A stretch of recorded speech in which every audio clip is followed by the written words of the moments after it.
everybody, and welcome to Storm Reads. And today I'm just going to talk about some anticipated reads that I have for the latter part of the year. At first I thought maybe I wouldn't do this, but then, I do have a few books that I'd like to talk about, and so I decided to go ahead and do it. I was having a hard time finding things because a lot of the books that I want to read have been pushed back to the next year. So yeah, next year's going to be fun whenever January, February, March comes around, because I saw a lot of books that I'd like to get my hands on. But for now, I'm just going to talk about a few that I've found for the last part of the year. I'll start with the ones that are for this month, October, and then I've got maybe a couple for November and I think a couple for December. So we'll see how it goes. And so the first one is called Good Night, Beautiful by Amy Mallory. I'm not exactly sure how you say that. Comes out October 13th. And this is a mystery thriller about newlyweds who leave New York to go to Sam's sleepy hometown in upstate New York. And she thought that, I'm guessing she figured life was going to be a lot better there in the small town, but what happens is she finds out she spends a lot more time by herself at home, alone, while her husband Sam, who is a therapist, spends most of his time in his basement, coddling tending to the egos of his mostly female clientele. And then one day, through a vent, Annie listens in on one of his sessions, because that's temptation right there, and some things happen, I guess, and then Sam ends up going missing, and I'm just kind of curious about it. I'm kind of hit or miss with mysteries, but I was really kind of curious of how her listening into what happens in the vent situation leads to him going missing. I'm just kind of curious. And then another one I have for October 13th that is a mystery thriller is called They Never Learn by Lane Fargo. And it's about Scarlett Clark is an exceptional English professor, but she's even better at getting away with murder. Every year she searches for the worst man at Gorman University and plots his well-deserved demise. And I don't know about you, but that just had me all kinds of curious. I'm really, really interested in seeing why she picks the ones that she picks. Why maybe she decided to become like a killer. I don't know. But yeah, that's really all I needed to know, was that little bit there, and it had me really curious to find out what happens. Then another one that comes out on October 13th also is a middle grade book called Wishes and Wellingtons by Julie Berry. And it says, Maeve Merritt chafes at the rigid rules at her London boarding school for upright young ladies. When punishment forces her to sort through trash, she finds a sardine can that houses a foul-tempered djinn with no intentions of submitting to a schoolgirl as his master. And that just sounds like it might be kind of a fun fantasy adventure, and I really like the cover. It looks kind of cute too, so I'm curious about that. And then, let's see, trying to go in order. I've got Don't Move by James S. Murray, and this one is about Meg Forster, who witnessed the horrific death of her husband and son, and she blames herself because she thought she could do something about it. And so she kind of decides to mend her broken spirit by going on a camping trip with the local church group. But things go wrong when they end up on the wrong side of the canyon. And on that side of the canyon, the reason why nobody ever goes there is because it's the home to a terrifying prehistoric arachnid that patiently stalks its prey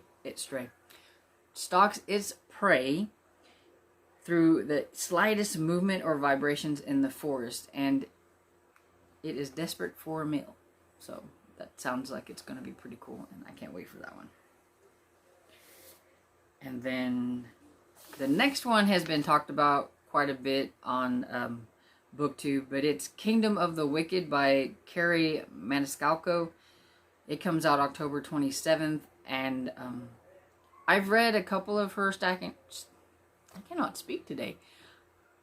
I have read a couple of her Stalking Jack the Ripper books, and this one is like, sounds like it's going to be like kind of a lot different. And it says, two sisters, one brutal murder, a quest for vengeance that will unleash hell itself, and an intoxicating romance. And I know it's about twin sisters who, one of them is killed very violently and they're witches, and the other one wants revenge. And so, sounds cool. Then the last one I have for October, I have A Stitch in Time by Kelly Armstrong, comes out October 31st. And it's about Thorn Manor and about a girl, Bronwyn Dale. And when she was young, she found a place, there was a place where she could slip through time at her great aunt's house, and where she would visit this another kid that was her age named William.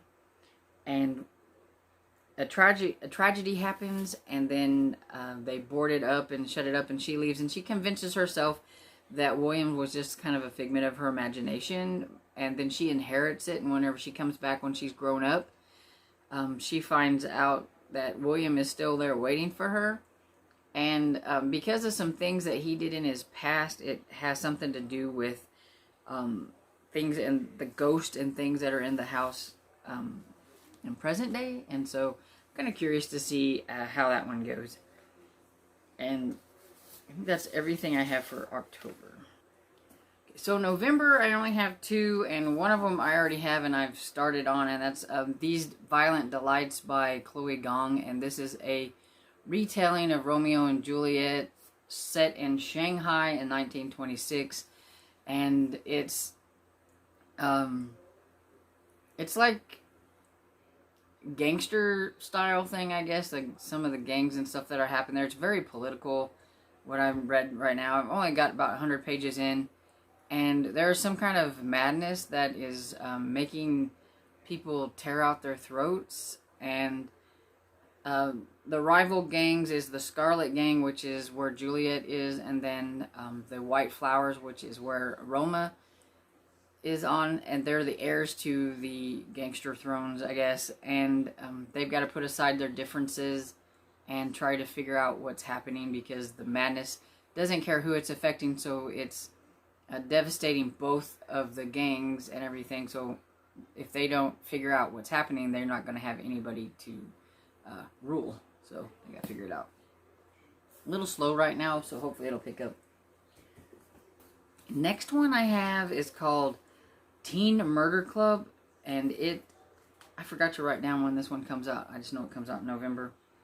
And it's by Lily Sparks, and it's about a girl who was framed for murdering her best friend, and she's kind of like a goth kid, and she decides to sign up for, let's see, what is it? To avoid prison, Signal signs up for a secret program for 18 and under Class A's, and is whisked off to an abandoned sleepaway camp where she and 7 bunkmates will train as assassins. But she's not like the other kids that are there, because first off, she's not a killer. She's pretty decent, and she's sympathetic and kind, and she's and her optimistic attitude is about to make these ragtag group of people, of kids, a close-knit friend group, which is totally not what that was designed for. But it's because she's not a killer, and she only signed up for this group so that she could try to figure out who killed her friend. And I'm hit or miss with young adult mystery thrillers, but this one sounded kind of neat, so I thought I'd give it a try. And that's the only two I have for November. And then for December, let's see. Every one of these that I have for December comes out on December 1st.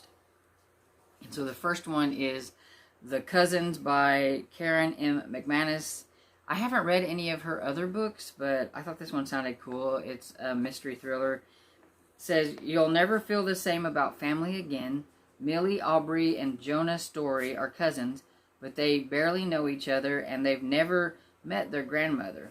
Rich and reclusive, she disinherited their parents before they were born. So when they receive a letter inviting them to work on her island resort for the summer, they're surprised and curious. And I'm kind of curious too to see what happens. And then the next one I have is Never After the 13th Fairy Tale by Melissa de la Cruz. And this is a middle grade fantasy. Nothing ever happens in Philomena Jefferson Chove's sleepy little suburban town of North Pasadena. But one day when Philomena is walking home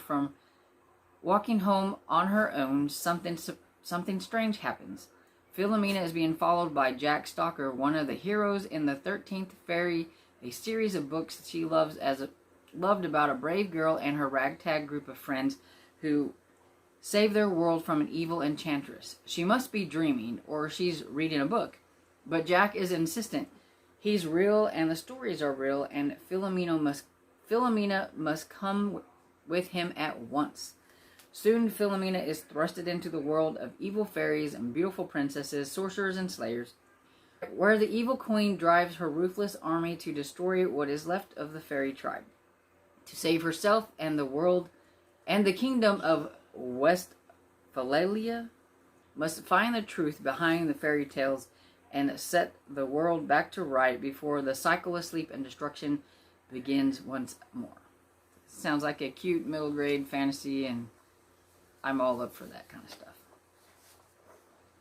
The next one is The Good Girls by Claire Eliza Bartlett, and it's another young adult mystery thriller, and it says a troublemaker, the overachiever, the cheer captain, dead girl. Like every high school in America, Jefferson Loren High School contains all the above. After the shocking murder of senior Emma Baines, 3 of her classmates are at the top of the suspect list. Claude, the notorious partier, Avery, the head cheerleader, and Gwen, the would-be valedictorian. Everyone has a label, whether they like it or not, and Emma's always been known as the good girl. But appearances are never what they seem, and truth behind what really happened to Emma may just be lying in plain sight. A long-buried secret comes to light. The clock is ticking to find Emma's killer before another good girl goes down.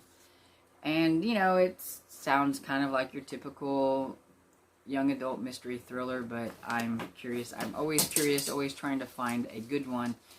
It looks like the last one I have here is The Last Resort. Saving it for last. Okay, by Susie Holiday, and it says 7 strangers, 7 secrets, 1 perfect crime. When Amelia is invited to an all-expense-paid retreat on a private island, the mysterious offer is too good to refuse. Along with 6 other strangers, she's told they're here to test a brand, a new product for Timeo Technologies. But the guest excitement soon turns to terror when the real reason for their summons becomes clear. And so it's going to be another one of those kind of race against the clock, and everybody's trapped on this island, kind of probably closed circle mystery type, and doesn't sound much different than a lot of other ones. I mean, actually it kind of sounds a lot like One by One by Ruth Ware, but I haven't read that one, so we'll see how this one goes. You know, like I said before, I'm kind of hit or miss with mysteries, and a lot of them have kind of the same premise, but we'll see. It may be good, it may be not, you know, not good, but it sounded cool, so give it a try. And so that's all the books that I found that I was kind of interested in. I know there's probably a lot more out there, but I just had a hard time finding any. So we're just going to go with that. So if you like this video, please give it a thumbs up and subscribe. And I'll see you all next time. Bye.